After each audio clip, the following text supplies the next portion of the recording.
Good Friday morning, 2 minutes past the hour of 10 o'clock. Time for KRIM's Community Spotlight. And we've got a number of things coming up. Matter of fact, in the second half hour of today's hour-long show, we've got your hometown movie guys coming in. But in the meantime, going to talk real estate with some folks that really know their stuff. And it's Wendy Larchick and also Jake Sopelin from the folks at the KRIM team. And first of all, thanks to both of you for being here. Good morning. Thanks for having us. Now, I think a lot of people, it's been interesting. If you've been around Payson for a while, it seemed like just a few years ago there was hardly anything moving, and now it seems like there's hardly anything left to move when it comes to the real estate market. Is that a fairly accurate analysis? You are exactly right. Definitely 5 years ago, so say 2015, our market, which is such a discretionary market, mostly second home and retirees, there was a lot of inventory. We hadn't quite recovered from the 2009 downturn, but in the last couple years we've escalated, and then with COVID changing basically the way all of us do business, live our lives, change our perspective, we have seen a massive shift in the U.S. to low density areas such as Payson. Right, makes sense. I mean, everybody wants to get out of Phoenix. I know I did. And Jake, you've been around Payson all your life, haven't you? 40 years. 40 years, yeah. And so, I mean, you've obviously seen some of these changes come and go. How long have you been doing real estate? I moved back to Payson in 2005, got licensed, I think, initially in 2008. Yeah, so it's been about 12 years here. So, and 2008 was not an easy time to be in real estate in Payson. It was a bad time to get into real estate. But I imagine it also helped you appreciate that much more how much the whole market has changed. Sure. Well, from then, everything was roses, If you Sure. survived 08, 09, parts of 10, it was nowhere to go but up. So Right. It's been a good run. There you go. And now the office itself, I mean, you focus and you have a special focus on properties out at the KRIM Club, right? We specialize not by a specific direction, but we do specialize in luxury. So houses in Rim Country above $500,000 and more. And I did get my start out at the KRIM Club. I lived out there and I started selling for the developer in 2004. So that's where I started. And we do sell most of the homes in the two Gulf communities. But we've also expanded our reach and our business to all luxury homes outside of, as well as anybody that wants us to represent them. So, and there are some amazing homes all over Rim Country when it comes to luxury properties. It's not just the Chaparral Pines and the KRIM Club. There's a lot of different opportunities out there. Absolutely. The country clubs are, a specific niche market for a certain type of person that wants that country club lifestyle. But there are so many people that want horse properties. We have some incredible horse property listings. There's people that want that cabin out in the woods and have the privacy of that. And by cabin in the woods, I mean they could be an 8,000 square foot cabin in the woods. So, there are just Nice some cabin. absolutely beautiful properties in our area outside of the country clubs for sure. And as far as what's really, the I guess most sought after property types right now, what are you seeing? I mean, I know it seemed like here a few years ago, Jake, that if you were looking at something under $300,000, anything that came on the market was getting scooped up pretty quick. Is that still the case? Yeah, right now there are probably two types of buyers. You have folks that are still the retiree market from Phoenix, Right. Maybe people that are transitioning into initial second home purchases, so those are going to be $250,000 to $400,000. Right. So there's a big surge of those kind of buyers, and then you have buyers that are looking for more of the luxury property, whether it's some space, whether they have horses, or whether they like to golf. And we're seeing more and more right now where those used to be a lot of second home purchases because people are now working remotely. Right. A lot of those have transitioned into full-time residences, so we have a lot more people that are looking for that kind of property. Just yesterday I was showing some couple up from Gilbert, been working at home, Right. and just kind of started exploring the idea of buying a property here, and they're great price point, luxury market buyers. Right. And so they're looking to transition up with their 4 kids. So it's kind of neat to see that transition a little bit, where people are coming to relocate here and raise their kids here and integrate into the community. And by the way, for our listeners, not only are we coming to you over the airwaves, but also coming to you live on Facebook Live this morning, where Chris Letcher, I believe it is, just commented, "Wendy is awesome. Just helped me and my son get a great starter home." Hi, Chris. Yes, it was a pleasure to help Bailey. That was a really exciting thing to be a part of. Very So, cool, very cool. good morning, Chris. Well, now, when it comes to kind of a, I mean, would you say, Wendy, that we have a low inventory? I mean, and, you know, these are kind of broad brushstrokes here, but.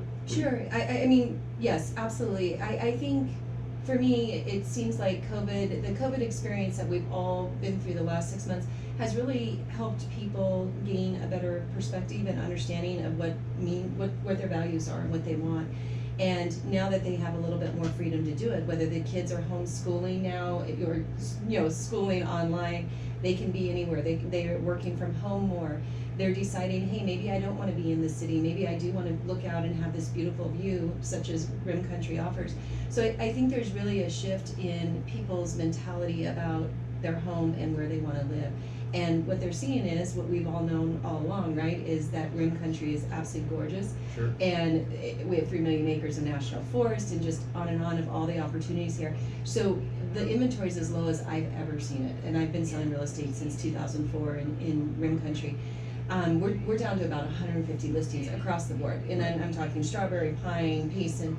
That's just unheard of. Yeah, it's pretty amazing. You know, I know that, you know, I've been doing some photography work in real estate here for the last couple of years, and I know 2 years ago, it seemed like, and I don't believe it's a coincidence, that there were, if someone listed a home, used our services and put photos and video and all of that kind of good stuff up, it would oftentimes be up on the MLS for, you know, a fair amount of time, where lately it seems like these sales are happening quick, and I've even been hearing stories of, you know, a lot of property owners that have been getting, and realtors that have been getting multiple, you know, get in a kind of a bidding war for properties. Are you seeing that? Yes, across all price points. If the home is priced right, there's still not a big tolerance for being far above market value, but prices have gone up, and if the house is priced right within market range, it is not uncommon across all price points to see that type of activity.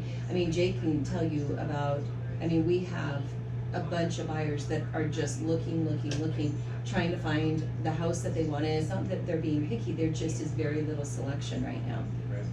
Yeah, it's an interesting dynamic because it's making it tough. The buyers are getting a little frustrated. I had buyers probably starting the 1st of May that were looking for a second home up here, specifically Chaparral Pines, which that inventory, like everything else, is low. Typical inventory over the last few years has been 40 to 55 listings.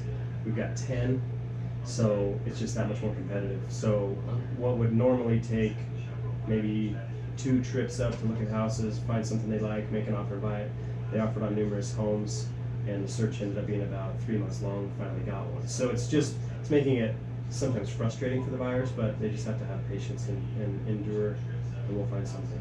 Well, and I would think though too that if someone was thinking about perhaps selling a home and maybe, you know, I don't know, building a new one, buying a new one, moving, whatever, this sounds like it's definitely a seller's market right now. It is absolutely a seller's market, but one of the dilemmas that we're seeing, and I'm getting ready to launch a program to help with this, is there's people that want to sell their home, but they know they cannot buy a new home without a contingency. And what a contingency is, you put an offer into the home that you want to buy to that seller and say, hey, I want to buy your home, but you have to allow me to sell my home first. Right. Very few sellers right now are willing to take that kind of contingency offer. So we're seeing a lot of sellers stay in place, even though they'd like to sell their home, because they cannot buy a new home. So I'm launching a program which will give them the ability to buy a new home, no additional cost, that type of thing, buy a new home, close on that, and then have the luxury of moving into the new home and then putting their home on the market. And just with kids, you know, doing school at home, working virtually, you know, your home now is your gym, it's your child's classroom, it's your office. It's hard to have that in an upheaval in the move process. So this program would just give a great opportunity to allow that to happen. Right, makes sense. What would you guess? I mean, I know I'm looking for, I guess, you know, some kind of pulling a number out of the air here. But if you were going to take a guess as to what percentage of increase in property prices, how much of an increase in price has happened in the last 2 years? Say, you know, house A, what it sold for 2 years ago, what it might sell for today, how much of an increase has there been? Well, due to what happened in 2008, 2009, fairly or unfairly, the mortgage industry got blamed for that and appraisers got blamed for that. So there's so much regulation on appraisers right now that many times we're selling a house and the appraiser is not appraising it for the purchase price. Right. So there isn't that huge jump up in values like we saw in 2006, 2007, which there is an increase. What I would say, not to exactly to your question, but I would say if you bought at the height of the market, which was 2007, right now is probably your best chance to get out of the house and not be in a huge negative situation. Right. But we aren't seeing the huge values because appraisers and the mortgage industry are pulling those down quite a bit. As far as the buyers that you see coming in, Jake, are most of the people that are shopping up here from out of town looking to relocate? I would say the vast majority, and those are going to be broken up between Phoenix Right. market, coming up here, second home, or relocating, like I said, and then obviously we have the big West Coast influx. Yeah, and so that continues on, and that's been going on for a while. California refugees don't ever stop. Yeah.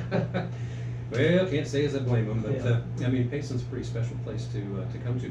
What about Wendy? I know you got your finger on the pulse of real estate here in a big way. Are we seeing more as far as new construction too? Well, that's kind of our dilemma and our problem, and it's a housing shortage situation across the country because building and development all but stopped after 2009. A lot of developers were sitting on huge parcels of land that they sat on for another 5 to 8 years. Right. So, this isn't just a Payson issue of a housing shortage, it's across the country because builders, in essence, just stopped building for a good number of years, which now there's that backlog. And then in addition, in seeing so many homes that go to vacation rentals. Mhm. There, even in Payson, there's a large number of homes that are vacation rentals, so there are alternative purposes. Instead of even being a second home or a rental, it's, in essence, a hotel. So all of these things have come together to create a housing shortage across the country. And that's the pinch I think every market's feeling, and particularly our market, because we don't have mass, national builders. We have, people, friends, people that Jake grew up with that, they're building, and their capacity is a couple houses a year. Their Sure. capacity is not 100 houses a year. Right. It makes sense. Now, as far as again, folks that are coming here from California or down in the valley, is the vast majority, or are the vast majority of these people looking for higher priced property, middle of the road property? Is there any kind of norm there at all? Yeah, the out-of-state buyers, specifically California, Oregon, Washington, those markets are elevated above ours. Oh man, value-wise. I have to go over to San Francisco quarterly on business, and these folks that I deal with over there, a house that even in Phoenix would be maybe a $250,000 house is like 1.3 million, and I mean it's crazy. So they gotta love what they're seeing coming over here compared to what they got used to seeing there. Yeah, they're selling high, retiring, coming, whatever the reason is for their exodus, they're coming here, they can buy a nice property that's, most of those type of buyers are gonna be above $500,000 on a purchase, and then, they still have quite a chunk of change left from the sale of their home there. Right. A lot of them, I've sold quite a few buyers in the last year where, one specifically, he and his wife, this was the second home purchase they'd ever made. They bought a house when they were newly married in Right. Pasadena, Hmm. little house. Probably spent, I think he told me, $40,000 on the home. Wow. Ended up selling it for just a crazy price. Came out here, bought a nice home in Chaparral Pines, and they're enjoying life. Wow, gotta love that. Yeah. That's a sweet deal. When it comes to people that are shopping Payson for maybe the first time, Wendy, I know that a few years ago the water situation here, was a bit of an unknown variable, but with the C.C. Cragen Reservoir project and all of this finally coming to fruition, it's got to make Payson even that much more inviting to people now, I would think. Oh, I mean, Payson just has so many wonderful things that attract buyers here that, I obviously have lived here 20 years, so I can't brag enough about Payson. I know you've lived here a long time, Jay grew up here. We've come here and we've stayed here for a reason. It's just, the lack of inventory is probably our biggest issue, and trying to come up with creative things. And that's kind of my role with our team, is to come up with different ideas and different things to further help our clients. And so the program that we're going to roll out that allows clients who list with us to then buy and close on that house before they even have to put their house on the market. Right. It's just going to help sellers tremendously, that they're not going to feel the pinch. In the last 90 days, I've had clients that I've sold their house way too quickly for them, and they're in essence homeless. So we're trying to find a rental. We're trying to do anything we can, and it's just a horrible, stressful situation for them. So my commitment was, for any of our clients that list with us, I'm not going to let that happen to them. Like, we're going to figure out a program, and so we've rolled that out. We've already had one client that utilized it successfully. Actually moved down towards your neck of the woods. Downtown? Yeah, they were out at Beaver Valley. They weren't sweating quite enough. Yeah, yeah, they wanted to go down to a little bit more heat. But yeah, they moved out from a river home and moved down to where you live. Right. And it worked out perfectly for them. It just took away all the stress of trying to time everything or being homeless. Wow. So it's an exciting program. It really should help, but it should help free up inventory. Sure. And help people make the move they want when they can maximize what they can get and get into a different home. And you've been doing this for a long enough period of time that I bet you're going to have an answer off the top of your head pretty quickly, Wendy. And the question is simply this: what's the biggest misconception that buyers have, first of all, when they come into Payson looking at real estate? Are there any misconceptions? I think, pricing is always a misconception. You don't know until you educate yourself. So, one of the things we know is when somebody comes into town and tells us what they're looking for. I'm looking for a 3 and 2, 3-bedroom, 2-bath, 3-car garage. I'd like a quarter of acre. We never say, well, what's your maximum price point? Because it could really be fluid. They have no idea what that costs here, Right. So I think just making sure that we educate people about the real estate market. Like Jake talked about people coming in from California, that have, they bought their house and now they're selling it for an incredible amount of money, and they come into Payson, and I say they have California goggles on, and it's like, take off your California goggles. That house, and that's what Jake does, is he's helping buyers, like, hey, this house is a little overpriced, and they're like, no, it's great, it's like, but this is what our market is. And so, if you have a good buyer's agent like Jake does, when he's representing buyers coming in from out of town, he helps them and advises them so they don't overpay. That's not in their best interest. Sure. All part of that fiduciary responsibility that you all have as realtors. That makes sense. Absolutely. Good stuff. Now, if you want to find out more about the At the Rim team, you can just go online to attherim.com, right? Yes. And you got all kinds of information on there. I want to flip that question that I had to Wendy to you, Jake, but with a little different twist. Are there any misconceptions that the local folks have when it comes to listing their home and putting it on the market, that you're seeing any kind of trend that way? I think if they're not quite in tune with the market, which a lot of people aren't, they live in their house, they work their jobs, they're going about their daily lives.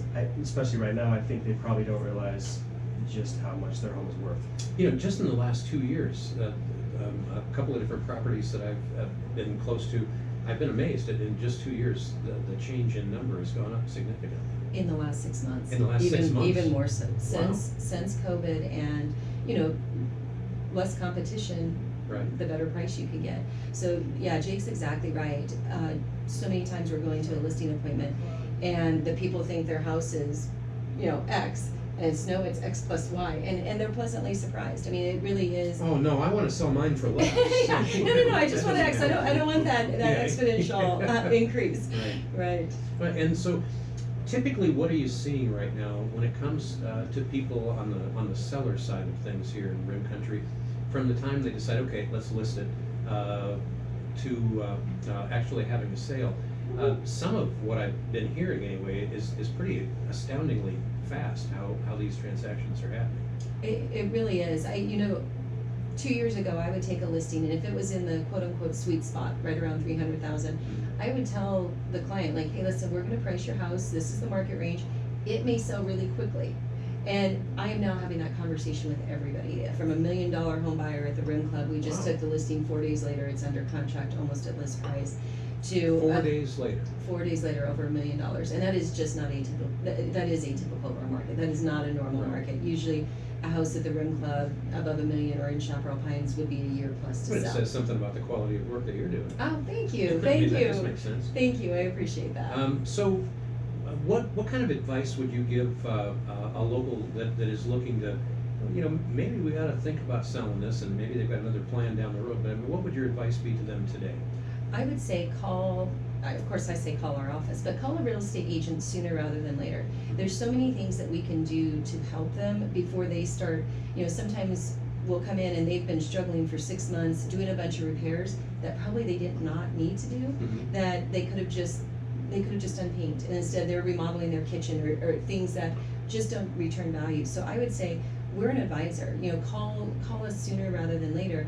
We can help you with market value, we can help you with what you need to do or what you don't need to do, we can help you with contractor information. You know, we have a group of contractors that consistently help our clients, and they will respond, you know, clients tell us so many times that they'll call somebody out of the phone book and they don't get a call back, or they come and they take a look and then they never show up again. And we have a group of contractors that have a great reputation, take care of our clients, call you back immediately, and do the work for a reasonable price. So this is what we do. Well, what a resource, you know, for you know, prospective buyer or seller, in that with your relationship with these contractors, obviously those contractors want to keep you happy, so they keep getting referral service, so they're making sure that you and your clients are taken care of. That's exactly how it works. You know, I say use my name, because they know, okay, this is one of Wendy's clients, we better take really good care of them, and they do. They do a great job. And so yes, that would be my biggest advice is, if you're thinking about selling your home, call us sooner rather than later. Let us help you from the very beginning. It's going to eliminate so much stress off of the person of not knowing, you know, a big stressor is uncertainty, of not knowing what you need to do, how things are supposed to flow. We can sit down and in an hour walk you through the entire process, give you a market opinion, you know what your house is worth, and then help you of where are you going, okay, let's figure out how we're going to get you to your next chapter. Makes sense.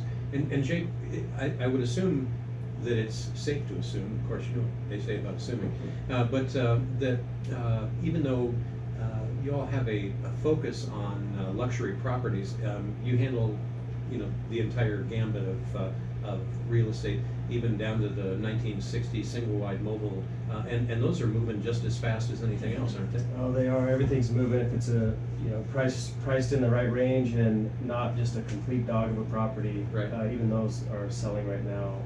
But yeah, we cover it all, northern Gila County, Tonto Basin, all the way up to underneath the rim. I mean, that's kind of our geographical focus. Sure, makes sense. I think the biggest reason for the misnomer that we only handle luxury is the amount of marketing that we do. You know, I spend over $200,000 a year marketing my client's property, and so that does help luxury. Luxury homes absolutely need high quality marketing in order to get the buyer, the niche buyer that's going to buy them. And so I think, you know, we do represent the majority of the luxury market, but so people think that's all we do, but we don't. You know, if you're a good person and you appreciate us and what we're going to do, we're happy to represent you, no matter the price point, no matter the product. It's all about helping people in the relationship of serving others. How has this whole COVID-19 thing affected you, as far as you know, people coming out and looking at homes and things like that? Has it had any effect on either of you that way? You know, it's been surprising, very little effect. I think initially, you know, with buyers coming from out of state, California, I had some from New Mexico early on, this was back in April, May. They were calling, Wendy had set up a virtual tour, virtual showing program where she was doing tours on, putting them on YouTube. Right. That was helpful, but Arizona typically was a little less restricted than some of these other states. So people were surprised when they'd call from out of state and say, hey, we want to see these homes. Can you go give us a virtual tour? And I'd say, well, you're welcome to come out and see it. They were surprised, oh, we can come see it. So then they'd come make the trip. I've had a handful of buyers since March that have, you know, and they had their reasons, which were valid. But overall, sellers and both buyers have been very reasonable, very respectful of anybody's wishes, but it hasn't been a huge speed bump for us showing our homes. Well, and I know that with where technology has gone and everything, Wendy, more and more, and I know that you're on the cutting edge of this as far as with all the different technologies that are out there, being able to actually show people homes online, so you can kind of weed out, oh, that's not going to work, and but this is kind of interesting, and maybe weed through some things before they actually go out into the field and actually step on a property. Is that right? Yeah, absolutely. So we always had YouTube videos of every home that we had listed, beautiful professional photos. You have taken some of them. We've always had that. When COVID first was announced and none of us knew what we were really looking at, I mean, we immediately took extreme safety precautions for our sellers. Most of our sellers are second homeowners, but there's quite a few that are primary and are the demographics of high risk for COVID. So we rolled out a virtual buying program that did allow somebody the opportunity where we would video tours walking through the house, so they'd get the feel and the lay of the house, and they literally, a buyer could watch that and literally go through the entire buying process and never set foot in the house. And then we had safety precautions for our sellers, where my assistant would go in and, clean the doors, wear gloves. We did all of that to make sure that our clients felt safe and were safe. Now, as COVID has kind of gone through the process, there's less concern about that amongst our clients, and we let our clients dictate whatever they want is what we do. If they want us to wear a mask, we wear a mask. But as Jake has said, we're seeing very little concern about COVID at this point by our clients. Obviously, a great focus on customer service, and we're just about out of time, but there's one more thing that we need to talk about, and this is one that intrigues me, because I know when we sold our home in Payson and moved to Tonto Basin a little over 2 years ago, one of the things that we had to do is we had to sell our house or look at buying a house contingent upon the sale of our house. And you've got a new program going on that kind of helps with some of those hurdles, because that can, especially in this market where things can move so quickly right now, that can really be an obstacle. Absolutely. I always tell my clients, I've never had a client end up homeless after I sell their house where they haven't found another house. But in this market, there's a real possibility of that happening. And so we're just rolling out a new program which allows one of our listing clients, if you list with us, that you can basically buy, no additional cost, not a contingency, and then close on that house, move into it, and then time selling your house. Because right now, there's very limited inventory. To put your house on the market and have it potentially sell in a day is too high of a risk for a lot of my clients to take. Right. And I wouldn't advise them to do that. If they need to move into a house and they don't have one ready, it's just too much of a gamble. And the thing that I pride myself on a lot in representation is to take as much stress away from my clients as possible. And so we put this program together. We're always looking at how can we better serve our clients. So we put this program together, and it has helped one of our clients already that moved to Tonto Basin. And I think it's going to become more popular as the inventory pinch gets tighter, but people still need to put their house on the market and move. So obviously, what we're talking about here are some real experts in the local real estate market, both on the buying and selling end of things. And if you'd like to find out more, you can go online and take a look at therimclub.com, or excuse me, attherim.com, and get more information there. And if they want to just pick up the phone and give you a call, Wendy, is there a phone number they can call? Yes, our office number is 928-978-8090, and our office is right on Beeline across from the post office. All right, so again, 928-978-8090. Check it out online at therim.com. And Wendy Larchick, Jake Silverman, thanks for being with us this morning. It's good Thanks, talking with you. Randy. Thanks,